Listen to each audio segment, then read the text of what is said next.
যদি পোষ্টমেলনক লৈ তেওঁলোকে বিৰোধ কৰে, কেতিয়াবা অংগৰাগ পাপন মহন্ত আমেৰিকাত গলে মানুহে অংগৰাগ পাপন মহন্তক বিৰোধিতা কৰিব। ভূপেন হাজৰিকাই কি গান গাইছিলে? ভলগাৰ পৰা গংগালৈ, মিছিছিপিৰ পৰা টেমছলৈ।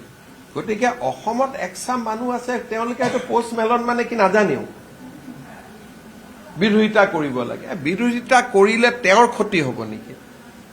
পোষ্টমেলনৰতো একো ক্ষতি নহয়।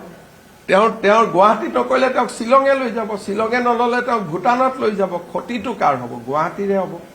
গুৱাহাটীৰ যিটো ব্ৰেণ্ড ইমেজ, গুৱাহাটীৰ যিটো আমি এটা কৰিব খুজিছো, মানুহে ভাবে গুৱাহাটীত পোষ্টমেলন আহিলে পোষ্টমেলনটো নোহোৱা হৈ যাব। ই যে গ্লবেল আৰ্টিষ্ট, গতিকে তেওঁক বিৰোধিতা কৰা আধা মানুহেতো বুজিও পোৱা নাই। মইতো পৰহিলৈকে বুজি পোৱা নাছিলো পোষ্টমেলন মানে কি। গতিকে আধা বুজি নোপোৱাকৈ বিৰোধিতা কৰি আছে। আৰু সেইকাৰণে মানুহেতো নিজেই টিকট কাটিছে। 2,500 পৰা 60,000 টকা দি মানুহে টিকট কাটিছে। সেই টিকট কটা মানুহবিলাকে বুজি পোৱা নাই নেকি? নিশ্চয় বুজি পাই টিকট কাটিছে। আমাৰ অসমত যিকোনো পজিটিভ কাম হলে বাধা দিয়া একচাম মানুহ থাকিবই।